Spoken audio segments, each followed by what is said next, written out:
nom du Père et du Fils et du Saint-Esprit. Amen. D'abord un mot pour les enfants. Sur la liturgie de la messe, nous continuons à expliquer les rites de la messe après la consécration. Donc à chaque consécration, c'est l'unique sacrifice de la croix qui est rendu présent. Il n'y a pas un nouveau sacrifice, c'est le sacrifice de la croix qui est rendu présent. Jésus, mort et ressuscité, qui s'offre à son Père. On a déjà vu la première oraison, la première prière après la consécration, où justement le prêtre offre à Dieu le Père la victime sainte, pure, immaculée, le pain de la vie et le calice du salut perpétuel. Et puis ensuite, on arrive à la deuxième prière que je vais vous expliquer aujourd'hui, où c'est le prolongement de la précédente, c'est pour ça que je viens d'en parler. Nous demandons au Père de recevoir cette offrande comme il a reçu les sacrifices passés de l'Ancien Testament. Et on cite 3 sacrifices de l'Ancien Testament qui étaient des annonces, des figures du sacrifice de Jésus et que Dieu avait agréé, que Dieu avait reçu. Je dis d'abord cette prière et ensuite je la commente. Et comme il vous a plu, Seigneur, d'accueillir les présents de votre serviteur Abel le juste, le sacrifice d'Abraham, notre Père dans la foi, et celui que vous offrit Melchisédek, votre grand prêtre, oblation sainte et immaculée, regardez ces offrandes avec amour et dans votre bienveillance, acceptez-les. Donc nous faisons référence à 3 sacrifices de l'Ancien Testament, Abel, Isaac, sacrifice d'Abraham, et Melchisédek. Alors Abel le juste, c'est au tout début de la Bible, fils d'Adam et Ève, il va offrir, il est berger, ce n'est pas un hasard, c'est un pasteur, comme Jésus sera un pasteur, il va offrir un bel agneau à Dieu le Père de tout son cœur. Alors que Caïn, son frère, qui était jardinier, qui cultivait la terre, lui, il va offrir des fruits pas très beaux et surtout de mauvaise grâce. Il n'est pas très content d'offrir à Dieu son sacrifice. Et donc, en voyant que Dieu accepte le sacrifice de son frère Abel le juste, Caïn tue son frère. C'est atroce. Et donc le sacrifice d'Abel, cet agneau, il annonce le sacrifice de Jésus, qui est Jésus, l'agneau de Dieu qui enlève les péchés du monde, l'agneau pascal, le véritable agneau. Ensuite, il y a le sacrifice d'Abraham. Ça, c'est très impressionnant, c'est une épreuve de la foi. Dieu va demander à Abraham le sacrifice de son fils, de son unique, Isaac. Et si vous connaissez bien le récit, Abraham monte avec son fils pour offrir un sacrifice à Dieu, et puis il charge sur le dos d'Isaac le bois du sacrifice. Jésus va porter le bois de la croix sur ses épaules, le bois du sacrifice. Et Isaac se tourne vers son papa et dit « Je vois, Père, le bois du sacrifice, mais où se trouve l'agneau ?» Et Abraham dit « Dieu pourvoira ». Et puis ils arrivent en haut de la montagne, et là, Isaac se dit « Papa est devenu fou », puisque papa Abraham ligote Isaac pour le mettre sur le bois, et Isaac comprend que c'est lui qui va être sacrifié. Et un ange intervient quand Abraham va planter son couteau dans son fils, et tout de suite, l'ange lui dit « Stop, Abraham, surtout pas ». En fait, c'était une épreuve, c'était juste pour voir si tu étais prêt à obéir à Dieu. Donc, t'inquiète pas, voilà, tout va bien. Isaac va se dire « Merci mon Dieu ». Et puis, juste à côté, il y avait un agneau, un bélier qui s'était pris les cornes dans un buisson. Donc, Abraham va offrir l'agneau, le bélier qui est à côté. Et puis, le 3e sacrifice, très impressionnant, Melchisédek, c'est quelqu'un de très mystérieux. Abraham a remporté une victoire contre des ennemis. Et là, on ne sait pas pourquoi, il y a un homme qui vient. Cet homme, il est roi. Cet homme, il est prêtre. Il est roi de Salem, roi de paix, roi de Jérusalem, la cité de la paix. Il est roi, il est prêtre, de toute éternité, on ne connaît pas sa descendance, on ne sait pas d'où il vient. Et alors, il vient offrir du pain et du vin. Pour rendre grâce à Dieu pour la victoire, il vient offrir du pain et du vin. Alors vraiment, c'est magnifique, parce que l'Église connaît tous les sacrifices de l'Ancien Testament, et elle en choisit 3 qui sont les annonces de Jésus. Et elle dit au Père éternel, comme vous avez accepté le sacrifice d'Abel le juste, l'agneau, comme vous avez accepté le sacrifice d'Abraham, Isaac, il était prêt à offrir Isaac, eh bien, et comme vous avez accepté le sacrifice du pain et du vin de Melchisédek, acceptez notre sacrifice qui passe par le pain et le vin, qui n'est plus du pain et du vin, c'est Jésus qui est rendu présent à travers les signes du pain et du vin consacrés. Il est l'agneau de Dieu et il est celui que le Père offre en rémission de nos péchés. Ce que Abraham n'a pas été appelé à faire jusqu'au bout, le Père éternel l'a fait pour nous. Il a livré son Fils, le Fils s'est livré pour nous. Isaac n'est pas sacrifié, Jésus va donner sa vie librement pour nous. Pour les plus grands, lorsqu'au cours de l'année liturgique, nous lisons l'évangile des noces de Cana, il est opportun de méditer sur le sacrement du mariage. Lorsque nous lisons l'évangile du bon pasteur, il est juste et bon de réfléchir au sacrement de l'ordre. Aujourd'hui, en raison de l'évangile de la guérison du paralytique, nous allons donc aborder le sacrement de pénitence et de réconciliation sans surprise. Et très concrètement, je voudrais tordre le cou à deux objections courantes contre ce sacrement.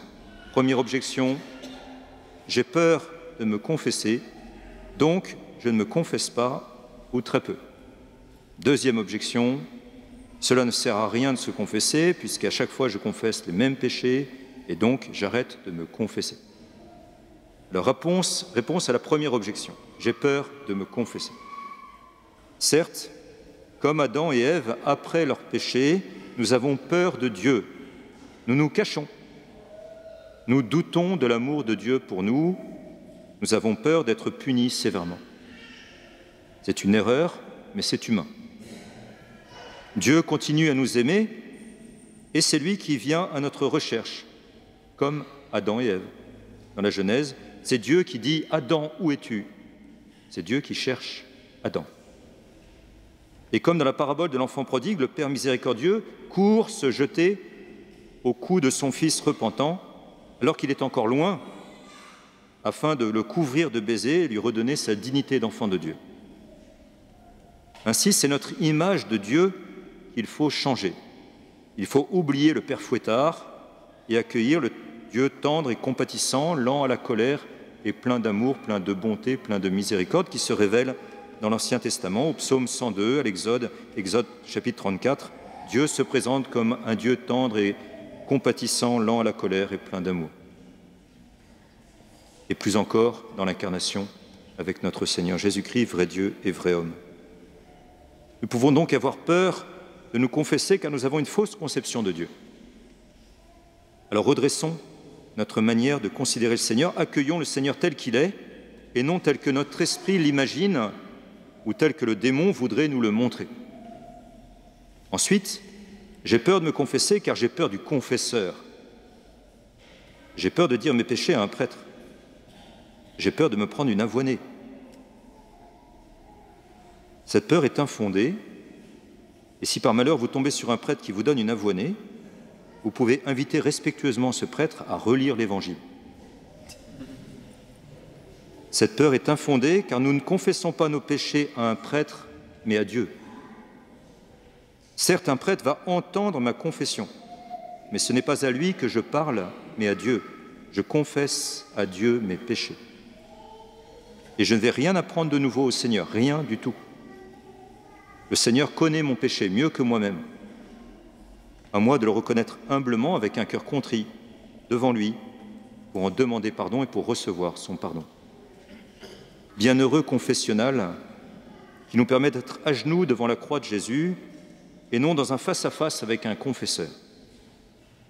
Combien de personnes ont déserté la confession à cause de la suppression des confessionnaux dans les églises? Nous le saurons au jugement dernier, mais personnellement, je pense que le chiffre est important. Pourtant, le code de l'Église, du droit de l'Église, est éloquent. Je cite le code de droit canonique.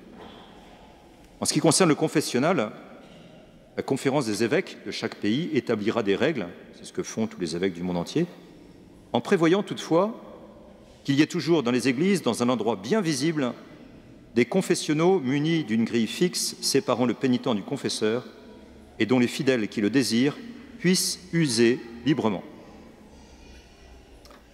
Paragraphe suivant. Les confessions ne seront pas entendues en dehors du confessionnal, à moins d'une juste cause. La juste cause, par exemple, c'est un pèlerinage. Vous imaginez un prêtre, vous demandez à vous confesser en pèlerinage, et le prêtre, pas très éclairé, vous dit « il n'y a pas de confessionnaux, je ne peux pas vous entendre en confessionnal. » Confession. La confession n'est pas un dialogue entre un prêtre et un pécheur, mais une rencontre entre un pécheur et Jésus, en présence d'un prêtre, ministre de Jésus, à travers lequel Jésus va me donner son pardon si j'ai les dispositions pour le recevoir. Le prêtre tient aussi la place, et c'est très important, la place de toute l'Église que mon péché a offensé. Chaque péché offense la communion de l'Église, blesse mes frères. Alors il est juste et bon de confesser mon péché à travers ce prêtre, à tous mes frères, à toute l'Église, et recevoir de ce frère, de Jésus, à travers ce frère, le pardon de Dieu. Donc n'ayons pas peur de nous confesser. C'est le Seigneur qui nous accueille au confessionnal. Il connaît déjà nos péchés. Il est tendre et compatissant, lent à la colère et plein d'amour pour nous. Le prêtre ne nous juge pas. Il est l'instrument par lequel Jésus vient nous guérir et nous sauver. Le confessionnal nous aide à préserver notre anonymat et à nous mettre dans les bonnes dispositions corporelles et spirituelles pour recevoir la miséricorde de Dieu. Deuxième objection, à laquelle il faut tordre le cou. Cela ne sert à rien de se confesser puisque je confesse toujours les mêmes péchés, donc j'arrête de me confesser. Cette remarque a été faite il y a quelques années au pape Benoît XVI, place Saint-Pierre, par une petite fille. Le 15 octobre 2015, le pape Benoît XVI avait invité tous les enfants d'Italie qui avaient fait leur première communion à venir le rencontrer à Rome. Donc il y avait une petite fille qui s'appelle Livia qui a posé cette question. Il y avait un dialogue, place Saint-Pierre, entre le pape et des enfants. Livia a posé cette question. « Saint-Père, avant le jour de ma première communion, je me suis confessé. Je me suis ensuite confessé d'autres fois. Mais je voudrais te demander, dois-je me confesser toutes les fois que je fais la communion, même lorsque j'ai fait les mêmes péchés? Car je me rends compte qu'il s'agit toujours des mêmes. » Réponse du grand Benoît XVI. Je dirais deux choses. La première, naturellement, est que tu ne dois pas toujours te confesser avant la communion, si tu n'as pas fait de péché grave au point de devoir les confesser. Il n'est donc pas nécessaire de se confesser avant chaque communion eucharistique. Voilà le premier point. Cela est seulement nécessaire dans le cas où tu as commis un péché réellement grave, où tu as profondément offensé Jésus, si bien que l'amitié est interrompue et que tu dois recommencer à nouveau. Ce n'est que dans ce cas, lorsqu'on est en état de péché mortel, c'est-à-dire grave, qu'il est nécessaire de se confesser avant de faire la communion. Voilà le premier point. Le deuxième, même si, comme je l'ai dit, il n'est pas nécessaire de se confesser avant chaque communion, il est utile de se confesser avec une certaine régularité. Il est vrai que nos péchés sont généralement toujours les mêmes, mais nous nettoyons bien nos maisons, nos chambres, au moins chaque semaine, même si la saleté est toujours la même. Pour vivre dans la propreté, pour recommencer. Autrement, la saleté ne se voit peut-être pas, mais elle s'accumule. Un processus semblable est également vrai pour l'âme, pour moi-même. Si je ne me confesse jamais, l'âme est négligée et à la fin, je suis toujours content de moi. Et je ne comprends plus que je dois aussi faire des efforts pour devenir meilleur, que je dois aller de l'avant. Et ce nettoyage de l'âme que Jésus nous donne dans le sacrement de la confession nous aide à avoir une conscience plus nette, plus ouverte, et aussi à mûrir spirituellement en tant que personne humaine. Il y a donc deux choses. Se confesser n'est nécessaire qu'en cas d'un péché grave, mais il est très utile de se confesser régulièrement pour cultiver la propreté, la beauté de l'âme et mûrir peu à peu dans la vie. Du grand Benoît XVI. Donc, même si nous retombons souvent dans les mêmes péchés, ce n'est pas une raison pour délaisser la confession. Au contraire, plus je suis conscient de ma faiblesse et plus j'ai besoin du Seigneur Jésus et de sa miséricorde. Souvenons-nous de ces paroles de Jésus dans l'Évangile. Ce ne sont pas les gens bien portants qui ont besoin du médecin, mais les malades. Je ne suis pas venu appeler des justes, mais des pécheurs. Alors reconnaissons-nous malades et pécheurs, et le Seigneur nous remettra debout comme ce paralytique, et nous pourrons alors le suivre d'un pas léger et joyeux. Oui, mes bien chers frères et sœurs, nous devons louer et glorifier le Seigneur d'avoir donné un tel pouvoir aux hommes, comme le dit l'Évangile si bien. Un tel pouvoir aux évêques et aux prêtres de son Église, le pouvoir de pardonner les péchés, le pouvoir d'être instrument de Jésus. Je finis sur un passage de l'Évangile. Le soir venu, En ce premier jour de la semaine, alors que les portes du lieu où il se trouvait étaient verrouillées par crainte des Juifs, Jésus vint et il était là au milieu d'eux. Il leur dit « La paix soit avec vous ». Après cette parole, il leur montra ses mains et son côté. Les disciples furent remplis de joie en voyant le Seigneur. Jésus leur dit de nouveau « La paix soit avec vous ». De même que le Père m'a envoyé, moi aussi je vous envoie. Et ayant ainsi parlé, il souffla sur eux et leur dit « Recevez l'Esprit Saint. À qui vous remettrez ses péchés, ils seront remis. À qui vous maintiendrez ses péchés, ils seront maintenus. » Amen.